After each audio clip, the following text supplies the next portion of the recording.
Hello friend, मैं आनंद राज। आप सब भी देखिए, सीटेट का भी एग्ज़ाम चल रहा है। समझे, मेरा 20 तारीख को एग्ज़ाम था। अब आपका तो आपका 22 हो गया, कल भी एग्ज़ाम है आपका। तो देखिए, कहने का मतलब ये है कि हम 20 तारीख को एग्ज़ाम दिए थे, तो आपका मैथ से रिलेटेड क्वेश्चन पूछता है आपका मैथ में कि समवर्णक गुण क्या होता है। उसके बाद क्रम विनिमय गुण क्या, आपका सीटेट का दिसंबर में भी 2021 में एग्जाम हुआ था, उसमें भी क्वेश्चन आया हुआ था कि क्रम विनिमय गुण क्या होता है, आपका समवर्णक गुण क्या है, आपका सहचर नियम क्या है।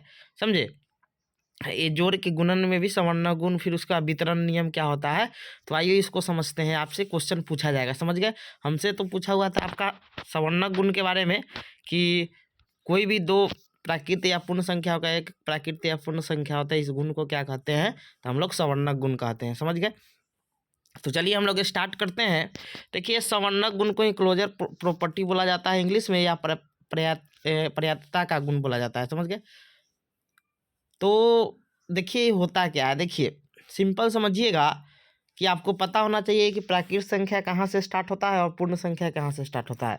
तो आपको पता है कि प्राकृत संख्या 1 से स्टार्ट होता है और इन्फिनिटी तक जाता है, और पूर्ण संख्या में जीरो मतलब प्राकृत संख्या में जीरो शामिल कर देते हैं, तो उसे पूर्ण संख्या कहते हैं। समझ गए, तो यहाँ क्वेश्चन आपसे पूछेगा कि जीरो प्राकृत संख्या है कि नहीं, तो बोलिएगा नहीं। समझे, जीरो पूर्ण संख्या है। समझ गए, क्वेश्चन ऐसे पूछता है कि सभी प्राकृत संख्या पूर्ण संख्या हो सकती है, तो बिल्कुल हो सकता है।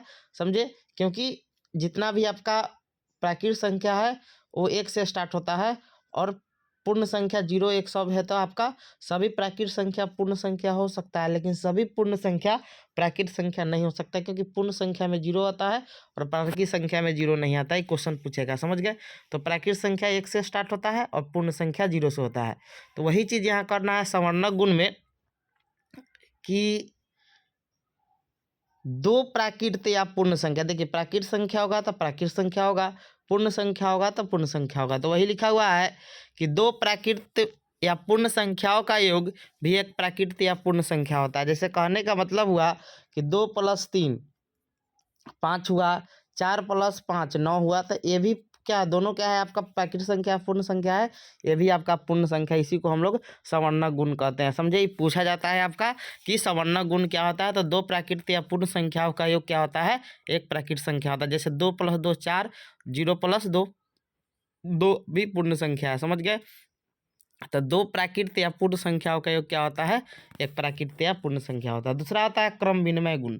समझ गए, अब देखिए क्रम विनिमय गुण क्या होता है। देखिए, ये तो जोड़ के लिए बता रहे, गुणा के लिए बताएंगे। देखिए, क्रम विनिमय गुण कैसे कहते हैं कि क्रम विनिमय गुण वह गुण है जिसमें अंकों के क्रम बदल देने के परिणाम नहीं बदलता, इसी गुण को क्रम विनिमय गुण कहते हैं। जैसे सिंपल समझिए, क्रम विनिमय गुण क्या कहता है। जैसे मान लीजिए 3 + 4 = 7, 4 + 3 = 7, यानी अंक का क्रम बदल दिए तो उसका मान नहीं बदलता, इसी को क्रम विनिमय गुण कहते हैं। पूछेगा, ऐसा दे देगा एग्जाम्पल, पूछेगा कौन सा गुण दिखा रहा है, गुणन का जोड़ का, तो क्या बताइएगा, ये आपका क्रम विनिमय गुण है। यानी गुणा में भी बताएंगे, जैसे गुणा में 4 × 3 = 12 और 3 × 4 भी 12, तो इसी को क्रम विनिमय गुण कहते हैं। यानी सब अंकों का हम क्रम बदल देते हैं, जिससे परिणाम में कोई नहीं, परिणाम नहीं बदलता है, इसी को हम लोग क्रम विनिमय गुण कहते हैं। समझ गए, तो वही लिखा है, क्रम विनिमय गुण वह गुण है जिसमें अंकों के क्रम बदल देने से परिणाम नहीं बदलता, इसी गुण को क्रम विनिमय गुण कहते हैं। जैसे P + Q = C और Q + P = C, यानी P या Q क्या है, दो प्राकृत या पूर्ण संख्या है। यानी 3 + 4 = 7 या 4 + 3 = 7, बात आपका बराबर है। समझ गए, अब आते हैं साहचर्य नियम। समझ गए, एसोसिएट लॉ लिखा है कि जोड़ के साहचर्य गुण में 3 या 3 से अधिक संख्याओं को एक साथ जोड़ा जाता है, यानी 3 से कम नहीं होना चाहिए संख्या। समझ गए, 3 कम से कम, 3 या 3 से अधिक होना चाहिए। तो वही लिखा है कि जोड़ के साहचर्य गुण में 3 या 3 से अधिक संख्याओं को एक साथ जोड़ा जाता है, तो मतलब तो संख्याओं का योग मतलब बनी रहती है, बनी नहीं बदलता। यहाँ लिखिएगा, यहाँ लिखा हुआ है गलती, संख्याओं का योग नहीं यहाँ होगा, नहीं बदलता है।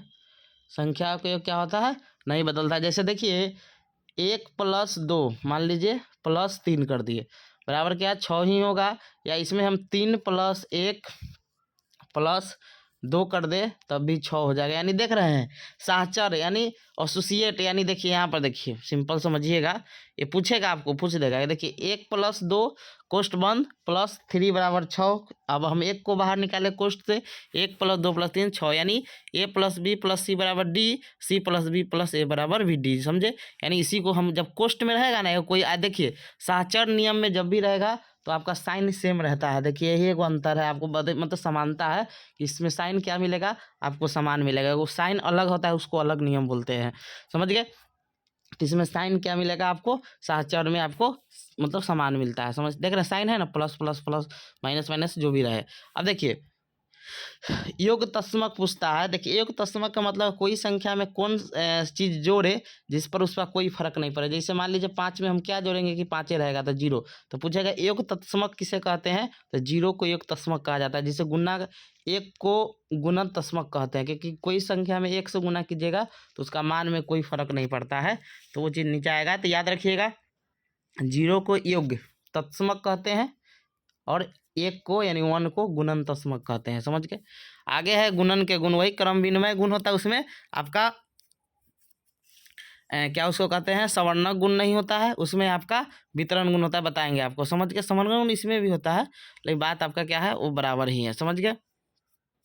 देखिए क्रम विनिमय गुण क्या है, समझ गए। सॉरी, गुणा में भी आपका होता है कि 2 प्राकृत संख्याओं का योग, जैसे उसमें था गुणन में कि आपका प्राकृत संख्या होता है, इसमें भी 2 प्राकृत संख्या गुणन क्या होता है, प्राकृत संख्या होता है, समझ गए। या पूर्ण संख्या होगा तो 0, जैसे मान लीजिए 3 × 4 कीजिएगा तो 12 भी तो आपका प्राकृत संख्या तो आएंगे। तो क्रम विनिमय में क्या होगा, सिर्फ क्रम बदल दिया जाता है। जैसे आपका 3 × 4 या हम 4 × 3 लिख दे तो मान हमारा क्या होगा, बराबर ही आएगा, समझ गए। इसी को क्रम विनिमय गुण कहते हैं। सवर्णक गुण में क्या लिखा है कि यदि p और q प्राकृत या पूर्ण संख्या होगा तो गुणनफल भी क्या होगा, प्राकृत या पूर्ण संख्या होगा। जैसे देख लीजिए आप 3 × 0 से करेंगे तो 0 भी प्राकृत संख्या है, इसलिए प्राकृत संख्या क्या हो गया आपका, पूर्ण संख्या। सॉरी 0 क्या है, पूर्ण संख्या है, तो इसलिए पूर्ण संख्या आया है।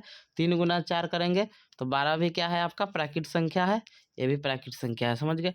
अब आते हैं सहचर नियम। देखिए सहचर नियम में बोले हैं ना कि साइन आपका जब भी होगा तो समान होगा, यानी माइनस होगा तो माइनस होगा, प्लस होगा तो प्लस होगा, गुना होगा तो गुना होगा, तो समझ गए। तो सहचर नियम, तो सहचर नियम में वही क्या होता है, जैसे 3 × 4 × 5 लिख दिए, यहाँ देखना 3 गुना कोष्ठ में कर दिए, 4 × 5, फिर 4 को अब निकाला, 3 को भीतर कर है, तो ये सब क्या है, इसको सहचर नियम कहते हैं, समझ गए। 1 को गुणन दशमक कहते हैं कि मान नहीं बदलता है, 0 को योग दशमक कहते हैं। अब वितरण गुण देखिए वितरण गुण जोड़ पर नहीं लागू होता है, गुना पर नहीं लागू होता है। वितरण गुण में साइन अलग होता है। देखिए वितरण गुण में देख रहे हैं ना, एक प्लस है एक गुना है, समझ गए। तो जैसे p × q + r हो गया, तो देखिए इसको कैसे करेंगे। अब देखिए वितरण कैसे करेंगे, तो देखिए p में q से गुना कर दिए हैं, कोष्ठ प्लस होगा बीच में, प्लस p × q, इसी को वितरण नियम कहते हैं, समझ गए। यानी गुना देखना p × q और प्लस p × r, देखना कर रहे हैं ना।